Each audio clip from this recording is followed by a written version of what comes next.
What's going on, guys? Happy Monday and welcome back to another video. In today's video, we will discuss the three companies that I've added into my portfolio today. But before we get into today's video, I just want to say thank you very much to the 150 people that have subscribed to this channel thus far. And if you haven't done so already, it would be great if you consider subscribing to this channel for more related videos. It would also be brilliant if you could smash that like button and comment below on your thoughts on the three companies that I've added to my portfolio. So with that being said, let's dive right into today's video. So the three companies I already have in my portfolio, but I'm adding to these positions. The companies are Facebook, Walt Disney, and Johnson & Johnson. As I already have these three companies in my portfolio, I have created more detailed videos of these three companies in past videos. You can find a more detailed video of Facebook in my video 4 dividend growth stocks to buy July 2020. You can find Pepsi in growing my $3,500 stock dividend portfolio for new buys. And you can find Johnson & Johnson in my video buying Bank of New York and Johnson & Johnson stock. Again, I will link all three of these videos in the description below. The first holding I bought today was Facebook with ticker symbol FB and is traded on the Nasdaq. The price that I paid was $245.07. Facebook is in the communication services sector, although in my own portfolio I have it down as a tech stock. It is in the internet content and information industry and employs over 48,000 full-time employees. The second company that I have increased my holdings in is Walt Disney with ticker symbol DIS and it is traded on the New York Stock Exchange. I paid $119.34 for this position. To a lot of people's amazement, Walt Disney is in the communication services sector and not in consumer discretionary. It is also in the entertainment industry and employs over 223,000 full-time employees. And the third company that I have increased my holdings in is Johnson & Johnson with ticker symbol JNJ and it is traded on the New York Stock Exchange. I paid $142.37 for my share. Johnson & Johnson is in the healthcare sector and in industry it is drug manufacturers in general. It has full-time employees of over 132,000. So I guess the number one question you probably have is why I've added to these three holdings in my portfolio. So over the weekend, I made a list of 9 of my current holdings that I want to add positions to over the coming weeks. So as of the week starting 13th of July, the middle three companies, Facebook in the tech sector, Walt Disney in communication, and Johnson & Johnson in healthcare are the three companies that I'm adding one share each to this week. Next week, the week beginning 20th of July, I'm adding 3 more tech stocks into my portfolio, which are IBM, which I'm adding 1 share of, Microsoft 1 share, and Apple 1 share. And in week 3, beginning 27th of July, I'm adding Pepsi, Coke, and AT&T into further positions in my portfolio. In terms of share amounts for these 3 companies, I'll be adding 1 share of Pepsi, 4 shares of Coca-Cola, and 5 shares of AT&T. So the 3 main reasons behind this 9 company plan are as follows. Firstly, to increase my position size in tech sector holdings. Going forward, I want my stock portfolio to be on average 30% growth stocks and 70% dividend paying stocks. Obviously, with the tech sector being the main way going forward and this being a long-term portfolio, I think that over time I'll be further adding more tech stocks and increasing positions down the line. The second reason for this plan is to dollar cost average and increase holdings in stocks that are undervalued or after going down in value in my portfolio. My main belief for this portfolio and going forward, when one of my positions as they're all blue chip stocks, if they go down in value, I'll be buying more and more of this company.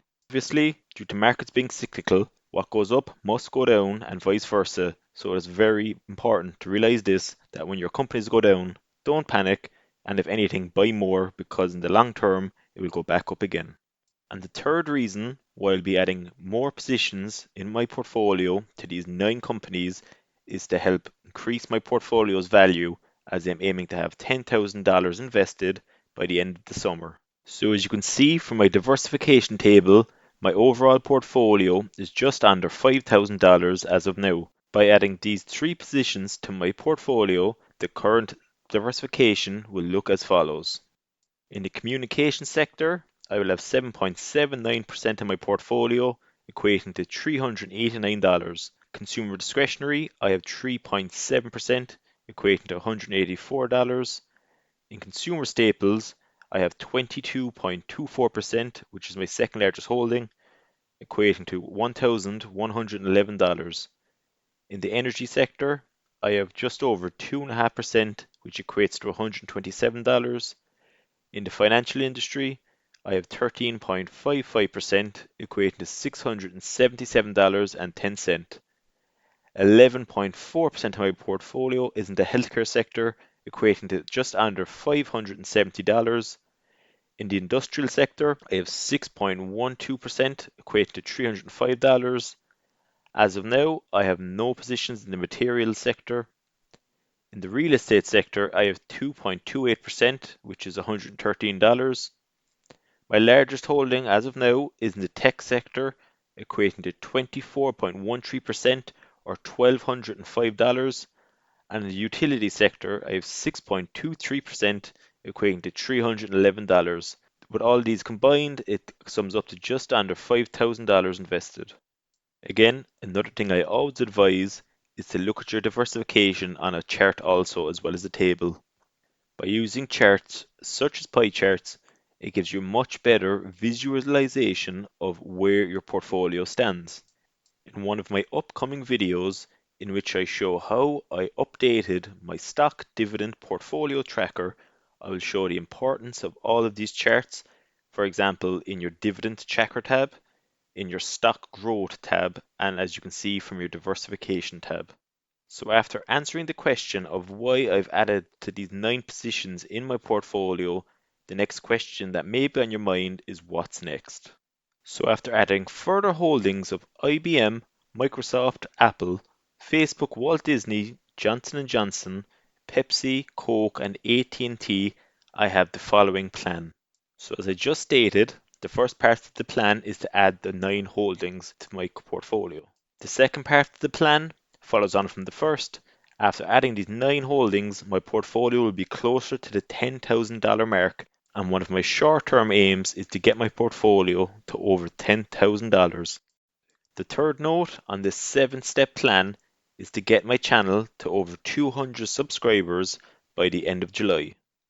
As I am only on YouTube with just over a month and my channel is quite small, but I hope that you guys can push together and get to over 200 subscribers, and I'd be grateful if this could happen. The fourth part of this plan is to get my other passive income streams up and running. As previously mentioned in prior videos, once these income streams are started and up and running, I'll be making videos, more detailed videos on these. Just like your stock portfolio, it is vital to have your diversification also in passive income streams. In my plan, I'm hoping to have 5 diversified passive income streams to look forward to. I believe if you have under 5 passive income strategies, you're really kind of leaving yourself open to all or nothing scenarios. If you have over 5 passive income streams, I believe you're kind of you have too much on your plate. So in my personal opinion, I think 5 passive income streams is the way forward. The fifth part of my plan is to fine-tune my stock portfolio tracker. I'll be doing this by making my tracker more effective and efficient to everyday use. And once I have this complete, I'll be making a full detailed video on this, and I will also give this tracker to you guys for free. The sixth part of this plan, and probably the most important of the 7, is to get a camera and to be able to create better videos for you guys going forward. Besides improving my equipment, I'd be also very happy if you could comment below your thoughts on how I can improve my videos and your own opinions on what I'm doing so far. That way I can alter my videos so that you guys will enjoy them even more. And the 7th part of this plan will happen in August, and this will be adding 5 brand new companies to my portfolio to bring the overall company values to 25. So at the start of August, when adding these 5 brand new companies to my portfolio to help keep my portfolio diversified, I want to add 1 company to each of the following 5 sectors: the tech sector, healthcare, the consumer sector, communication, and industrial sectors. I have a few companies in mind already for each of the 5 sectors, but if you guys have any personal favorites that you have in your own portfolio, please comment below and I will be sure to check them out. So with that being said, that brings the end to today's video. When I'm also adding the other 6 positions to my portfolio over the next 2 weeks, I'll be sure to make updated videos also on these. Again, as always, thanks so much for showing your support to this channel. It'd be great if you could smash the like button, subscribe to this channel, and comment below on your views. Thanks again, and I will see you guys in the next video.